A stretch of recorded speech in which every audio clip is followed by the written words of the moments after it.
سلام دوستا و عزیزا، با آرزوی از اینکه جور و صحت و سلامت باشین. دوستای نازنین، همتون خوش آمدید میگم به یک ویدیوی دیگر. امروز من خواستم که یک کیک با ترکیب سیب آماده کنم و طرز تهیه‌اش با شما ایسا شریک کنم. ویدیو رو تا آخر ببینین.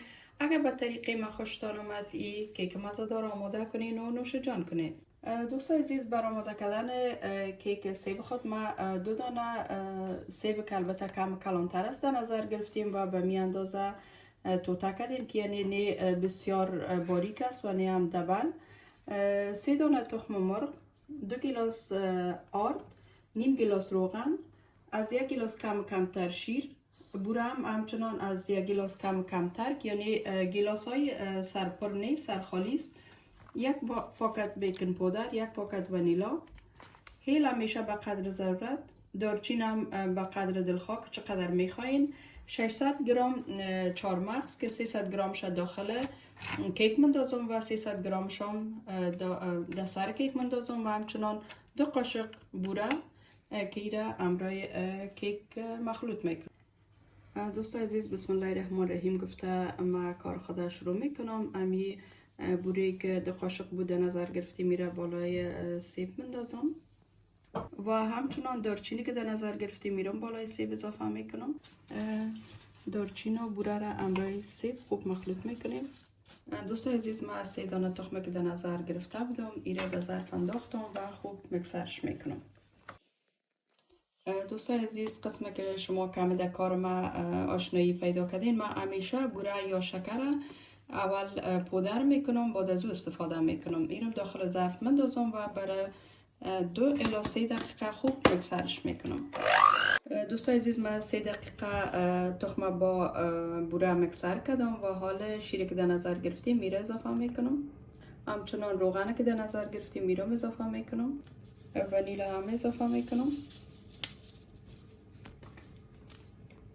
و بیکن پودر همچنان. هیل که در نظر گرفتیم میرم اضافه میکنم و حالا میارده که در نظر گرفتیم که 2 گیلاس و یا 300 گرم است ایرام بالای مواد اضافه میکنم و همچنان چارمغز که در نظر گرفتیم میرم اضافه میکنیم و خوب مواد به هم مخلوط میکنیم. دوستا عزیزا، قالبی که ما در نظر گرفتیم 28 سانت است. شما اگر به می اندازه در نظر بگیرین خوبتر است و حالا تمام قالب خود خوب یک اسپری روغن میکنیم و مواد که آماده کردیم داخل قالب خود میمانیم به درجه 180 به مدت 40 الی 45 دقیقه در قسمت بالایی داشت. دوستای عزیز، چارمغز که در نظر گرفتیم ایره بالای کیک خود اضافه میکنیم و یا پاش میتیم و بازم تکرارا میگم به درجه 180 به مدت 40 الی 45 دقیقه داخل داش میمانیم. دوستا عزیزا، قسمه که میبینین کیک کاملا آماده شده. ما البته باید بگویم که 45 دقیقه به درجه 180 ماندم و حالا میبینیم که کیک سرد شده، بعدا توتیش میکنیم. دوستای عزیز، کیک ما آماده شد، هنوزم درست سرد نشده. خب بازم کمک پودر شکر یا بوره سرش میریزیم.